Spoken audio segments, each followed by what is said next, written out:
नमस्कार।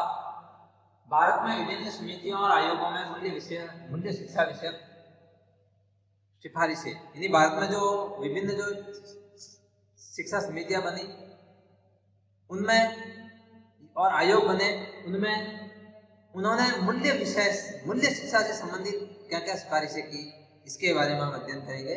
तो इसके पहले वीडियो में हम देख चुके हैं कि अंग्रेजी शासनकाल में जो वर्धा योजना 1938 डॉक्टर जाकिर हुसैन की अध्यक्षता में बनी थी, उसमें क्या सिफारिशें हुई। उसके पश्चात 1948 में जो विश्वविद्यालय आयोग बना, उसमें क्या मूल्य शिक्षा से संबंधित सिफारिशें हुई। उसके पश्चात 1952 में जो लक्ष्मण स्वामी मुदालियर के आयोग में माध्यमिक शिक्षा आयोग बना, उसमें मूल्य शिक्षा से संबंधित क्या सिफारिशें हुई। उसके पश्चात 1964 में जो भारतीय शिक्षा आयोग बना DS कोठारी की अध्यक्षता में, उसमें विभिन्न सिफारिशें क्या थी मूल्य शिक्षा से संबंधित। और 1966 में जो लोकसभा के सदस्य मूल्य शिक्षा से विषय समिति बनी, उसमें क्या सिफारिशें की गई थी। अब हम इसके आगे देखेंगे। तो 1983 में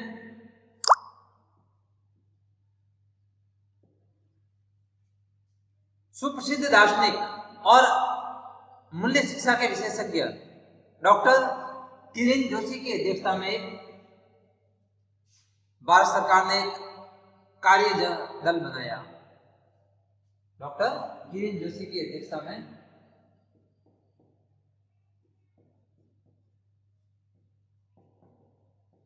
एक कार्य दल बनाया 1983 में, और उसको मूल्य शिक्षा से संबंधित सिफारिशें देनी थी। तो उसकी सिफारिशों में महत्वपूर्ण सिफारिशें थी कि नैतिक और चारित्रिक विकास हो, बालकों का नैतिक और चारित्रिक विकास,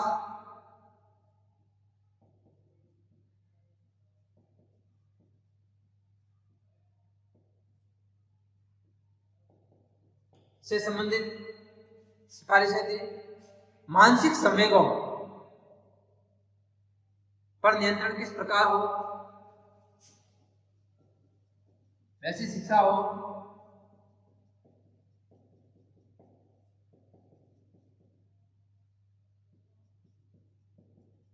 मानसिक संवेगों पर नियंत्रण करना सीखे बालक। और उन्होंने कहा कि आध्यात्मिक सौंदर्य की भावना, आध्यात्मिक सौंदर्य की भावना बालकों में विकसित हो।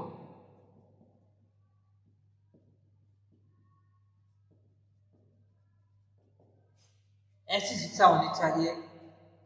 और उसके लिए प्रशिक्षण काल में ही शिक्षकों को मूल्य केंद्रित शिक्षा के बारे में बताया जाए। यानी क्या किया जाए, प्रशिक्षण काल में ही शिक्षकों के प्रशिक्षण काल के दौरान मूल्य शिक्षा किस प्रकार दी जाए, उसके बारे में बताना चाहिए। यानी प्रशिक्षण काल से ही उसमें बालकों में, यानी जो टीचर्स बन रहे हैं उनमें दर्शन और मनोविज्ञान पर आधारित शिक्षा, जो कि किस पर आधारित हो, दर्शन और मनोविज्ञान पर आधारित शिक्षा हो।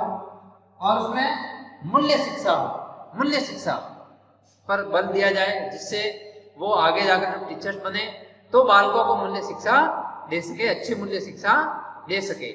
और उनमें भारत के जो आध्यात्मिक मूल्य हैं, नैतिक मूल्य हैं, शांति के मूल्य हैं, इनको विकसित करने का अवसर मिले, ऐसा शिक्षक प्रशिक्षकों को शिक्षा दी जाए।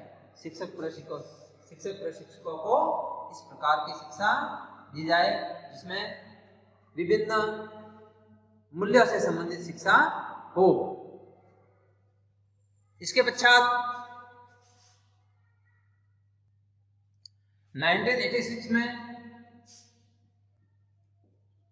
राजीव गांधी के समय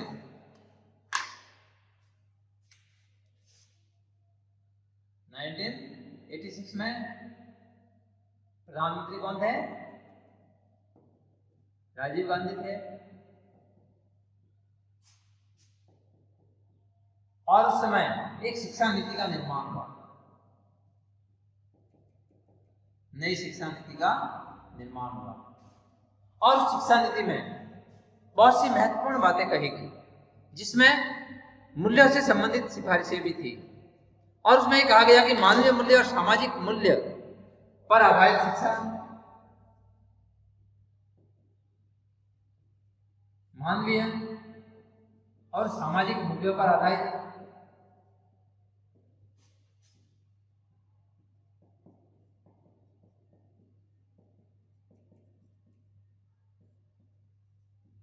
शिक्षा हो,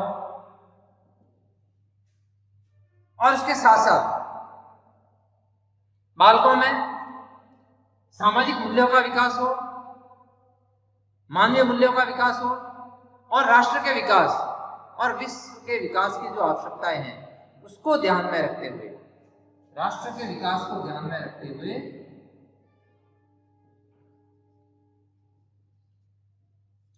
जो मूल्य शिक्षा हो,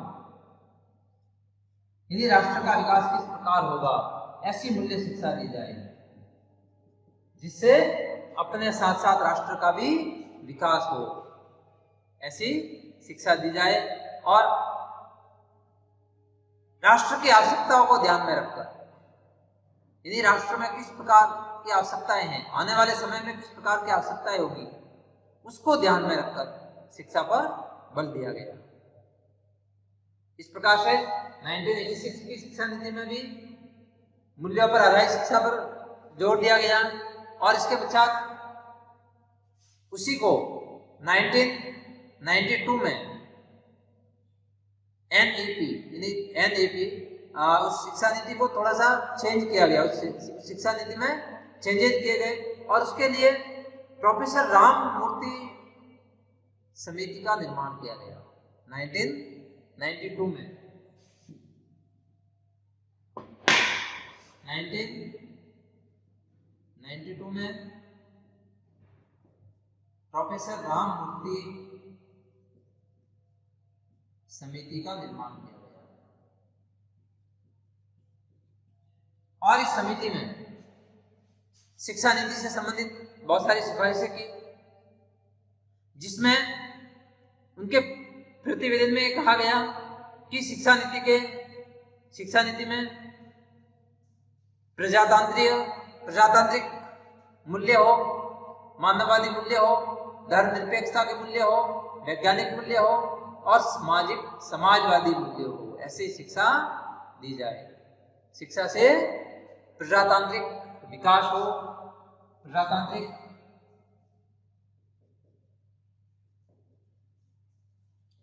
भावना पैदा हो, मानवतावादी भावना पैदा हो,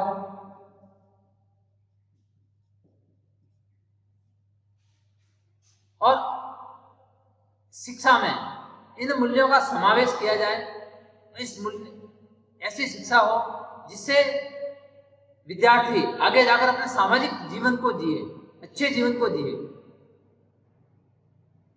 धर्मनिरपेक्ष,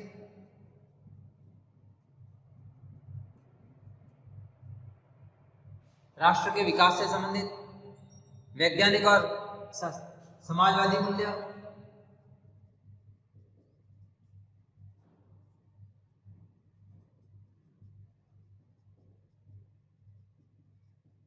वैज्ञानिक और समाजवादी मूल्य हो। इस प्रकार इन ये सिफारिशें की गई, जिससे कि भारत की शिक्षा अच्छी हो, भारत में शिक्षा अच्छी हो, और शिक्षा में विभिन्न मूल्यों का समावेश हो। इसके पश्चात भारत सरकार ने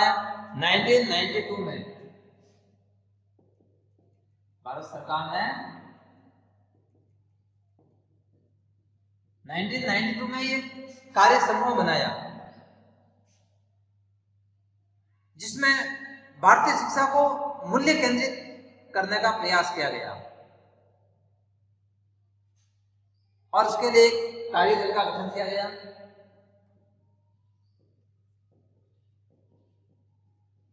भारतीय शिक्षा को मूल्य केंद्रित करने का प्रयास,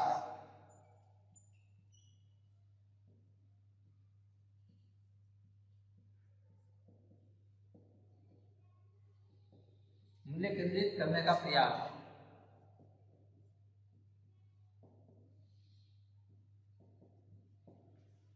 जिसके अंतर्गत इस कार्यदल ने सिफारिशें की और इस सिफारिशों में उन्होंने कहा कि मानव व्यक्तित्व के एकीकृत विकास पर बल दिया जाए,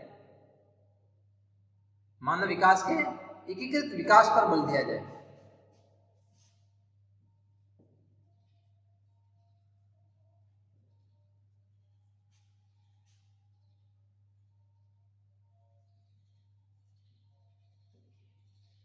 इन्हीं विभिन्न मूल्यों का विकास हो, मानवों में विभिन्न मूल्यों का विकास हो और मानव व्यक्तित्व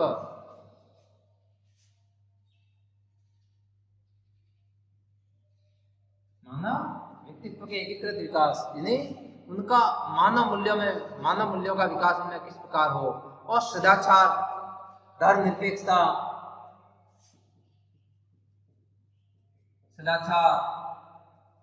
धर्मनिरपेक्षता जैसे मूल्यों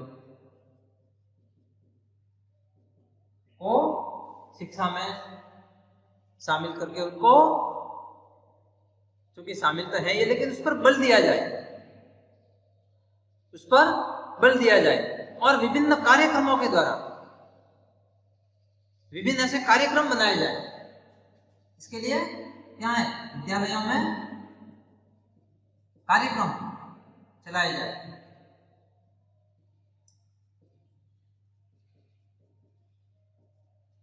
कार्यक्रमों द्वारा ऐसी भावना विकसित की जाए, विभिन्न कार्यक्रमों के अंदर ये सारे टॉपिक रखे जाएं और उसमें इस तरह की भावना पैदा की जाए।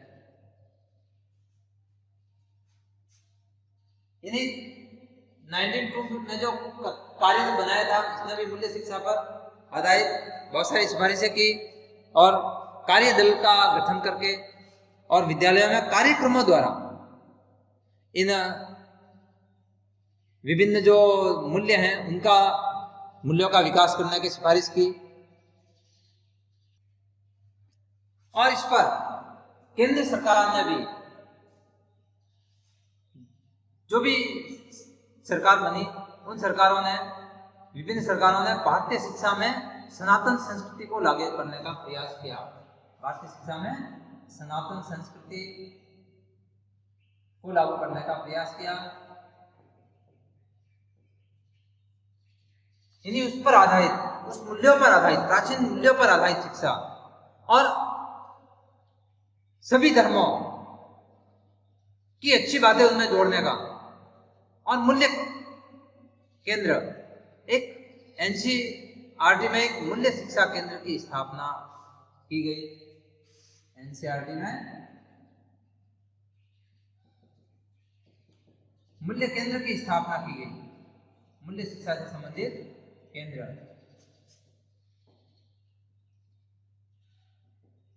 की स्थापना की और विभिन्न प्रयास हुए। पिछली सरकारों ने मूल्य शिक्षा से संबंधित जो प्रयास किए उसमें देश में आधुनिक काल की शिक्षा को जोड़ते हुए किस प्रकार प्रगतिशील समाज बने, समाज किस प्रकार प्रगति करे, देश किस प्रकार प्रगति करे, उस पर आधारित शिक्षा पर बल दिया और भारत के सांस्कृतिक और आध्यात्मिक मूल्यों और गांधी जी के जो मूल्य थे उन मूल्यों पर बल दिया। लेकिन आज हम देखते हैं कि विभिन्न मूल्य शिक्षा कहीं एक तरफ है और विद्यालयों में जो शिक्षा दी जाती है वो सिर्फ एक रटन पद्धति पर किताबी शिक्षा दी जाती है। मूल्य शिक्षा को कहीं दरकिनार कर दिया गया है। सभी सरकारों ने इसके लिए प्रयास तो किए, लेकिन पूरी तरह से लागू नहीं हो पाए। लगभग मूल्य शिक्षा से संबंधित विचारों को तिलांजलि दी जा चुकी है। उसको इस प्रकार बहुत सारे जो कमियां हैं वो उजागर हो रही है। तो इसके लिए मूल्य शिक्षा पर जोर देना बहुत आवश्यक है, और उसके लिए सरकारें, नेता, शिक्षा अधिकारी सबको मिलकर काम करना बहुत आवश्यक है। उस पर सरकार भी काम करे, शिक्षा अधिकारी भी काम करें, और विद्यालय के शिक्षक वर्ग की एक बहुत महत्वपूर्ण जिम्मेदारी है कि वो अपने विद्यालयों में मूल्य शिक्षा किस प्रकार दें। उनके सिर्फ और सिर्फ धन कमाने के तौर तरीके सिखाने से कुछ नहीं होगा, या सिर्फ किताबी कीड़ा बनाने से कुछ नहीं होगा। उनको बालकों में जब वो आगे जाकर अपना जीवन जिए, जब वो आगे जाकर समाज में रहे, इस समाज में तो एक अच्छे समाज का निर्माण, सामाजिक जीवन जिए तो एक अच्छे समाज का निर्माण, जहां वो नौकरी करे वहां पर अच्छा उनका आदर्श हो, उनके आदर्श हो, उन आदर्शों पर नौकरी करे। इस प्रकार से बहुत सारी जो मूल्य शिक्षा है, मूल्य शिक्षा पर आधारित शिक्षा की आज बहुत आवश्यकता है। हम देख रहे हैं कि समाज में धन कमाने के जो तौर तरीके हैं वो किस किस प्रकार के अपनाए जा रहे हैं, यानी उसमें कहीं मूल्य गायब हो गए। राष्ट्रीय शिक्षा परिषद, विश्वविद्यालय, राज्य सरकारें इस संबंध में आवाजें बुलंद कर रही है, लेकिन जनता और विद्यार्थी और उनके माता पिता विवश हैं। निजी विद्यालयों में या सरकारी विद्यालयों में किस प्रकार की जो शिक्षा दी जा रही है, उन शिक्षा में सिर्फ अंक पाना उनके लिए उपलब्धि है, यानी सिर्फ और सिर्फ ज्ञान को रटना। उनके व्यवहार में परिवर्तन से कोई लेना देना नहीं है। व्यवहार में जब तक परिवर्तन नहीं आएगा तब तक मूल्य शिक्षा नहीं होगी। हमने यहां पर सिखा दिया सदा सत्य बोलो, बालक ने रट लिया सदा सत्य बोलो, बालक ने कॉपी में भी लिख लिया सदा सत्य बोलो, उसके रटे, उसको पता है कि हमेशा सत्य बोलना चाहिए, लेकिन बाहर जाकर वो हजारों झूठ बोल लेता है। तो उसके व्यवहार में परिवर्तन कहाँ आगे आया? शिक्षा तो वो है जिससे व्यवहार में परिवर्तन आए। सिर्फ सीखना शिक्षा नहीं है, व्यवहार में परिमार्जन होना शिक्षा है, और शिक्षा के माध्यम से व्यवहार में परिमार्जन होना आवश्यक है। इस प्रकार की शिक्षा दी जाए तो ये शिक्षक प्रशिक्षकों, आप लोगों की बहुत ही इस पर जिम्मेदारी आती है आप लोगों पर, कि वो जब आप अपने कक्षा में जाए, अपनी कक्षा में जाए, तो इस पर आधारित, मूल्य शिक्षा पर आधारित ऐसी शिक्षा दे जिससे बालकों के व्यवहार में परिमार्जन हो, बालकों का व्यवहार चेंज हो, और विभिन्न जो आयोगों द्वारा सिफारिशें की गई हैं, विभिन्न समितियों द्वारा जो सिफारिशें की गई हैं, वैसी शिक्षा मिले, वैसी शिक्षा दी जाए, और मूल्यहीनता की जो प्रवृत्ति बढ़ती जा रही है उस पर रोक लगे, उस पर रोक लगे कि जिस प्रकार की हमारी प्राचीन संस्कृति थी, सनातन संस्कृति, बहुत ही मूल्यवान शिक्षा दी जा रही थी उस समय, जो कि आज कहीं गायब है। और सबसे महत्वपूर्ण, शिक्षक, माता पिता, विद्यार्थी और शिक्षा व्यवस्था, ये जब मिलकर काम करेंगे तो शिक्षा को बहुत ही अच्छी और बहुत ही मूल्यवान शिक्षा बनाई जा सकती है। इस प्रकार से जो भारत में जो विभिन्न आयोगों, समितियों की जो मूल्य विषयक शिक्षा की सिफारिशें हैं, उनको आज लागू करना बहुत आवश्यक हो गया है। और लागू तो की जा चुकी है, लेकिन दी नहीं जा रही है वो शिक्षा। वो शिक्षा से, वो शिक्षा भी अगर दे दे तो भी बालकों के व्यवहार में परिवर्तन नहीं आ रहा है, वो व्यवहार में परिवर्तन लाना आवश्यक है। इस प्रकार की शिक्षा दे के व्यवहार में परिवर्तन आए। सिर्फ और सिर्फ अपना सोचने से कुछ नहीं होगा। समाज का विकास किस प्रकार हो, देश का विकास किस प्रकार हो, और इस विश्व में एक सद्भावना, एक शांति किस प्रकार आए, ऐसी शिक्षा किया जा सकता है, जो कि ये भी हमें बहुत ही आवश्यक है। थैंक यू, धन्यवाद।